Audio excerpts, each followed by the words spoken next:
मधील सामाजिक कार्यकर्ते नजर कैदेत अजित पवार आज बीड दौऱ्यावर आहेत। काळे झेंडे दाखवण्याचा इशारा दिल्यानं हे बीडमधील सामाजिक कार्यकर्ते नजर कैदेत आहेत। बीड जिल्ह्याचे पालकमंत्री अजित पवार यांना काळे झेंडे दाखवण्याचा जिल्हा प्रशासनाला इशारा दिल्यानंतर पोलिसांनी सामाजिक कार्यकर्ते डॉक्टर गणेश ढवळे यांना राहत्या घरातून ताब्यात घेत लिंबा गणेश पोलीस चौकीत स्थानबद्ध केले।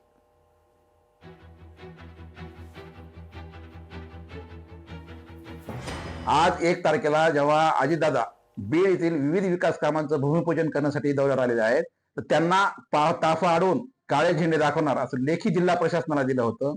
त्यानंतर पोलीस अधीक्षकामार्फत जे नेकनूर पोलीस स्टेशनचे साहेब आहेत, गोसावी साहेब यांना पत्र आलं आणि त्यांनी कायदा व सुव्यवस्थेचा प्रश्न निर्माण होऊ नये, सामाजिक सुलभ राखावा या दृष्टिकोनातून पोलीस प्रशासनाने मला घरनं ताब्यात घेऊन या ठिकाणी आणलेलं आहे।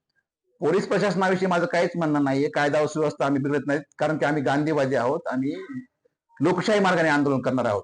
मात्र ज्या पद्धतीनं जिल्हा प्रशासनानं एखाद्या आंदोलकाला ताब्यात घेण्यापेक्षा ज्या माणसानं त्या ठिकाणी अवैधरित्या अतिक्रमण केलेलं आहे त्याच्यावर जर फौजदारी गुन्हे दाखल केले असते तर हा विद्यार्थ्यांचा प्रश्न सुटला असता। त्यामुळे आज जरी आम्हाला या ठिकाणी ताब्यात घेतलं असलं तरी 26 जानेवारी रोजी तोपर्यंत प्रश्न नाहीच मिटला तर तीव्र आंदोलन करण्यात येईल।